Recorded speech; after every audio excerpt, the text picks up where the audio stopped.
Greetings and bienvenue, MITZU. Thank you for returning to this broadcast, and welcome to new viewers joining us for the first time.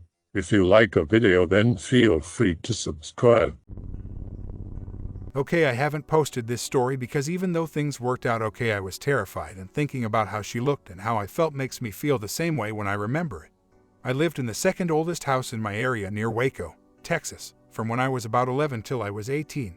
I don't know the significance of this really, but I feel it's the only possible explanation for any supernatural presence. I'm not sure when the house was originally built, but the rest of the houses around mine were built in the 40s and 50s, so I supposed it's older than that. The house seemed normal when we first moved in. Only 2 families had lived there over the years, so it wasn't like there was a high turnover rate. In fact, no one really noticed or mentioned anything supernatural with the house. However, there was a secret room. This room was actually a selling point for my parents to help us deal with moving. Even though my dad was in the military, we had lived at our past house for quite a while and didn't want to move. So of course, when my parents said there was a secret passage connecting one of the possible bedrooms with a secret room, we became excited about the new house. My sister and I fought for it, but I won because the other bedroom already had flower wallpaper up.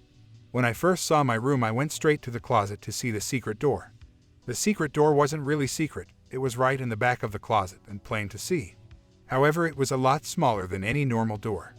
Even when I was only 11 or 12, I had to squat down to get in. It looked like it was made for a child to use. Another interesting thing was that the door handle was not really built into the door. It was just a handle added as an afterthought. This made me think it was originally just some sort of attic or crawl space door and not meant for a room. The door was lockable by key from my side of the door. The other side had no handle or keyhole. When you open the door, there's a very small hallway which is the same height as the door and not really fit for an adult, but it's just a few feet long, and then you get into the room. Now, my parents thought the room could be me and my sister's own little toy room or whatever when they first saw it, but after moving in they had second thoughts. I'm not sure what it was, but they said it was because they wouldn't be able to hear us if we got hurt in that room since it was so detached from the rest of the house.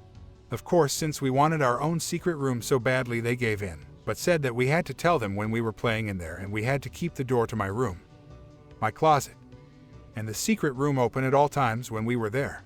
So we went on, and like I said earlier, nothing much really supernatural happened in the rest of the house. And not even too much in the secret room. At least not to me. My sister began having an imaginary friend. Whenever I wasn't in there, I could hear her talking and whispering to someone. I noticed that although at first she used to have fun in there, as time went on she kind of seemed sadder when she was in there. However, up till now this could all be coincidence, so I didn't give it much thought. The only weird things that happened with me was at night I thought I could hear some sort of scratching on the walls behind my room, except it wasn't really with fingernails. It was softer sounding. It wasn't on the door, but coming from inside the room. Now I believe that I only heard this at night because it was quiet at night. And the scratching rubbing sound was so soft that you normally couldn't hear it. I really had no idea what it was. I told my dad once and he looked around for some animal but couldn't find any, so we just forgot about it and I lived with it. Like I said, it was so soft it never really bothered me. It could be some far-off tree rubbing against the house for all I knew. This rubbing happened consistently, but like I said, I never paid it much mind, at least until my sister went into the room one night. She knew about the rubbing too and never really said anything about it. One night though, probably about a year or so after moving into the house, the rubbing was going on as usual. I was in that limbo before falling to sleep when I thought that someone was in my room and unlocking the closet door. I thought it might have been a dream, but I looked around and saw my door and closet door open. So I got up to check it out. I was a little scared, but I realized it was probably Mom or Dad checking out the rubbing sound since I told them it still happened sometimes. I turned the light on in my closet and looked in. I saw a figure sitting in the room facing the wall. Now, even when I was a kid, I had been pretty brave. I was still scared since I was pretty young, but I knew that you can't just run or you'll never know. I said hello, and I heard she wanted me to see in what sounded like my sister's voice. The light was in the middle of the room, and it was tough taking even those few steps to get to it in the middle of that dark room. But like I said, I couldn't just leave, so I just went there and turned it on. When I looked at the figure, it was indeed my sister, sitting and scratching at the wallpaper. I touched her and she was crying, so I pulled her up and took her out of the room. I'm really glad that I didn't just lock the door and run, or else she'd be stuck in there all night. This is one reason why I never run away from anything abnormal. I locked the door, took her to her room, and watched her as she went to sleep. I really thought she could have been sleepwalking or something, although she never had before. And since it was over, I didn't want to wake up my parents. I went back to sleep. The next day I asked my sister in the morning if she remembered going into the room, and she looked freaked out. I told her she was probably just sleepwalking, but she said that the girl asked her to come look at her pictures. She didn't start crying, but she was about to because she was so scared. I didn't ask who the girl was. I told her it was just a dream and went to prove it. She didn't want to enter the room again, so I went in and saw where she was scratching on the wall. Only a little bit was scratched away, so I started peeling some more wallpaper off. Under the wallpaper were different pictures drawn in what looked like crayon. They were typical kid pictures of mainly cats and houses. However, there was one picture that I thought was weird. It was a little girl, a cat, a mom, and a dad. Now everything looked like a normal kid family portrait, except the dad had no face. It was just a circle. Of course, my rational side said she just never finished it. But still, the dad picture looked strangely out of place, like the lines were distorted, like she had trouble drawing it. Anyway, I told my parents and they yelled at me for pulling back the wallpaper. I didn't want my sister to get in trouble, so I didn't say anything about her or what happened last night. My parents said we had to get it fixed now and were mad, and didn't let me play in there again as punishment. The whole thing still seemed normal to me. Kid draws on the wall, and the parents put wallpaper up to cover it up. I didn't realize until later that night, when the scratching rubbing sound started up, that it sounded like a crayon.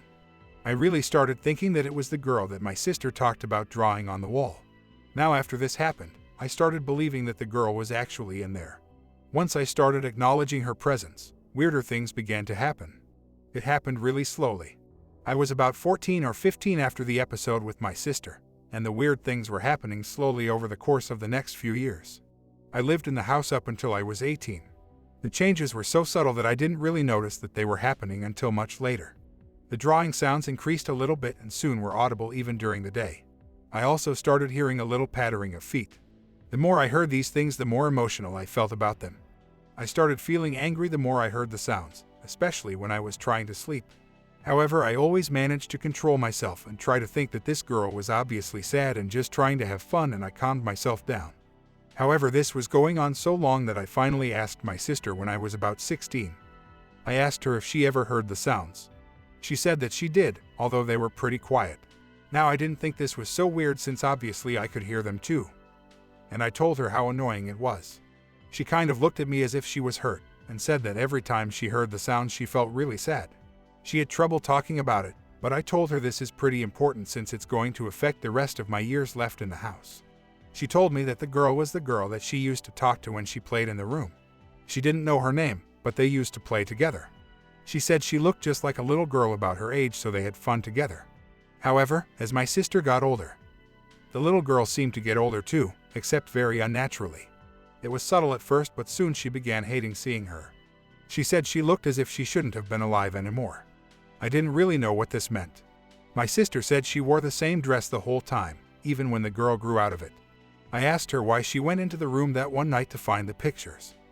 And she said she really didn't want to, but the girl made her feel so sad and she'd do anything to help her out. However, this still freaked her out and I didn't ask any more questions. Things got worse every night, and I hated hearing that sound. I was so mad that she wouldn't just shut up so I could sleep. The weird thing was I was scared at the same time, since I knew that whatever it was in there wasn't actually alive anymore. What also freaked me out was that the sound didn't annoy my sister. But I guess she had more tolerance than I did. I asked my parents who used to live here, and they said a family with 2 sons. Of course, this didn't have anything to do with the room, since they had it locked off the entire time they were there. So I asked if they knew anything about the family before them. They said the original owners were the ones who had the house built and that they didn't know much about them, except that they had a daughter who died when she was 11. I asked if they knew how she died, but they said it was some sort of accident, so it wasn't murder or child abuse or anything. I also asked if she died in the secret room, but they said they didn't think so.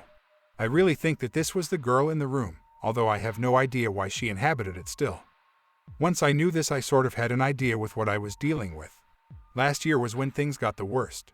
I heard almost constant drawing and her jumping around inside the room. The footsteps sounded heavier and were louder.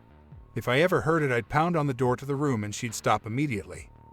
But I'd hear soft whimpering or crying. She'd also start drawing again later on.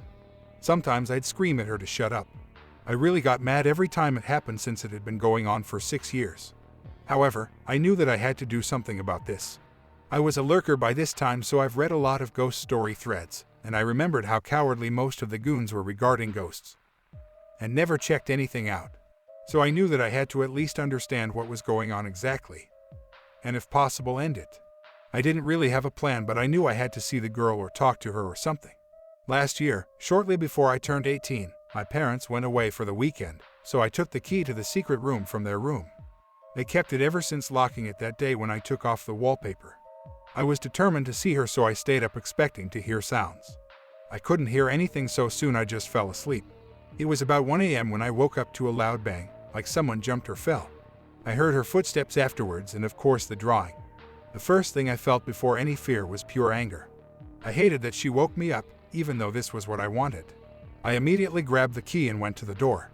I was pounding on it as I said "that's it," and unlocking the door. The sound stopped and I heard whimpering. I threw open the door, and this was the first time I saw the room in years. The light coming from my room illuminated a figure in the room, much like when I saw my sister years earlier. This was when I began to feel a wave of different emotions. I was really angry, really scared, yet I also knew that I had to do this and remain calm. I went into the room and stood a few feet away from the figure, which was standing in the corner. I turned on the light. What I saw was probably the most horrific sight I could probably have ever even thought of in my entire life. Any horror movie monster had nothing on how unnatural the girl looked. I finally realized why my sister described her in such a weird way. Her body was taller than she should have been. Her limbs were so lanky and bony and stretched like she kept growing past how tall she should have been. She was wearing a really small dress, and it was really tight on her body. Her face looked as if her head had continued to grow, but her face had not. The skin was stretched and the eyes were sunk back into her head yet wide open, and her small, childlike teeth were exposed since her lips were stretched back with the rest of her face. Her hair was down to her waist, her face had tears streaming down. I took all of this in just a moment, and as soon as we met eyes she let out a wail as if she was crying and moaning at the same time. It wasn't a loud wail like most people describe ghosts. It was pretty soft, and it was as if she was in terrible pain, but I couldn't tell her expression since her face was so unnatural and stretched. As soon as I heard the wail, all the anger in my body was overcome by fear, and I ran. I wish I could say I ran for a video camera, but I just ran. I know I've been talking about how much I hate when people don't investigate things, but I was so terrified that I ran. Once I got out of my room, I ran to my car and drove away and spent the night at a friend's house. Once I realized what happened, I was in a cold shiver and scared out of my mind for the entire night. I was too scared to go back home until my parents came home. I waited until they came back on Sunday, and then I came over. They asked me why I took the key and left the closet door open, and I just told them I wanted to see if I could sell any of my old toys on eBay. I took one last look in the room and locked the door. Ever since then, nothing happened. I don't know why things stopped, but I'm always hoping it's not because I let her out like in The Ring or something and that she's really evil. Since nothing has happened since then, I do really hope that I helped her out in some way. But in all honesty, I don't care. My parents moved after I went to college, and I have no intention of ever going back. I hope that you enjoyed tonight's broadcast. If you enjoyed tonight's story, then please subscribe to the channel, as more green texts will appear daily. A new broadcast will appear when the clock strikes midnight Central Time.